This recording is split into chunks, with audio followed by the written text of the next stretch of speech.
test that you just had, doesn't it sure look like something went wrong with the military personnel system, that they didn't identify this man as a potential risk? I think there's some real questions that need to be asked about it, but you have to start before you get into that system and look at what we did have, which was at the Joint Terrorism Task Forces in 2 cities, which were presented apparently with emails which would seem to raise some real flags and require some further inquiry. After the decision was made by that FBI-led JTTF not to pursue those any further, at that point there was no easy way to connect back to that whatever happened inside of the military. Now, he gave a lecture with slides which apparently did not raise any questions. When you look at the slides in hindsight, you wonder, shouldn't questions have been raised about some of the things that he told his colleagues? But he was describing there what the risks were in terms of Muslim soldiers who were under the kind of pressures that some people were being put under in terms of doctrine which said you don't kill or wound other Muslims. He laid that out and wanted to know, well, he wanted to raise the question of, does this raise such risks that there ought to be some conscientious objector status which is offered to these soldiers. Now, that is something which could raise a question about him as to whether psychologically he was talking about himself, but it also raises some very legitimate questions about whether or not we should not be more careful to have in our military people who have a conscientious religious objection to going to war against any particular group, whatever that group may be. Those are legitimate questions. So, but before you get to the military, which is what we're going to focus on, you have to wonder about the FBI-led Joint Terrorism Task Force not pursuing the leads that they had, apparently through emails between him and a radical cleric in Yemen.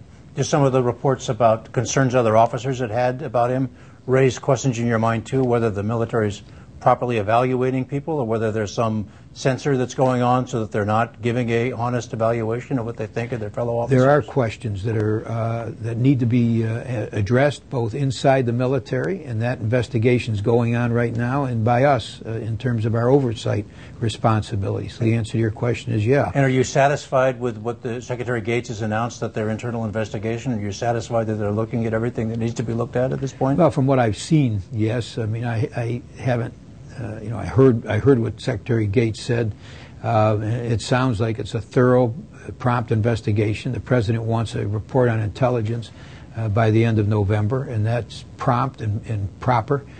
So I would think yes, but that does not eliminate the need for congressional oversight. We have a responsibility here not just to make sure that the FBI has a proper investigation and that the intelligence service here, our intelligence services here, including Homeland Security, properly investigate what happened and what didn't happen that perhaps should have happened.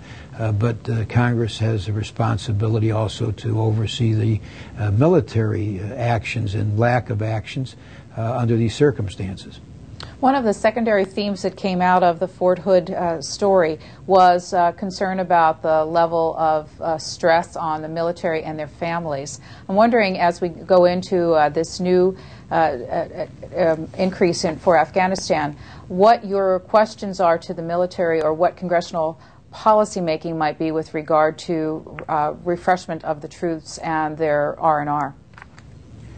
Well, we have that ongoing responsibility. As you point out, it's a important one, a heavy one, and we think we're asking the right questions because the American people are determined to give our troops the support that they need while they're in harm's way and after they come out of harm's way, when they have to bear the brunt of the impacts of having put their lives at risk and the stresses that they were under. So we are telling, and the military knows this because this has been the case for many, many years, the American people really want us to support our troops and our veterans, regardless of what position they take on the two wars that are the recent ones, Iraq and Afghanistan. Regardless of what position one takes on that, the American people really want that kind of support to be full, and it is, and the military and the Pentagon know that we will provide everything, and we constantly prod them. What can we do with the suicide rate? What can we do with the lack of we call dwell time, the time periods between deployments? How can we reduce the stress on our troops and our families? That is a constant question, and we do everything we possibly can to support our military and our veterans. Can we have a 40,000 troop increase in Afghanistan and provide dwell time to troops? I don't see how that's possible. I think that's one of the many questions which the President is struggling with. Sir, on another issue of military readiness, the Don't Ask, Don't Tell policy, President Obama has said that he would like to repeal the ban. And I was wondering whether you think the 2011 Defense Authorization Bill would be the best vehicle to repeal that law. Well, it's surely one vehicle. It's easy for me to say because I was opposed to the Don't Ask, Don't Tell policy before when it came into existence. But the repeal of it, if it's going to happen, can only happen after a very careful and a very clear review of the policy by the people affected by the policy, obviously.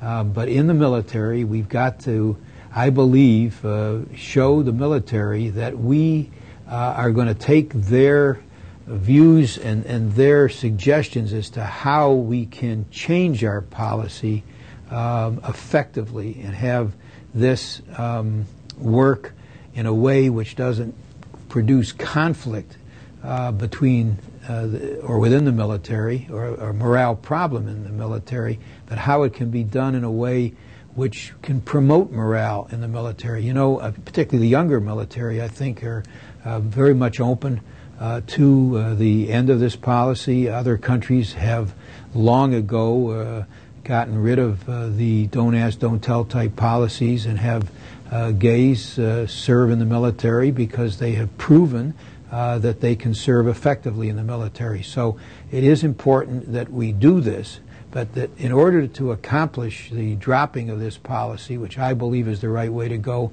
in order to succeed at that, we've got to follow a course which involves listening to the military, listening to their concerns, trying to address their concerns without giving up the goal, which is to drop a policy which it seems to me is just not appropriate anymore. You talked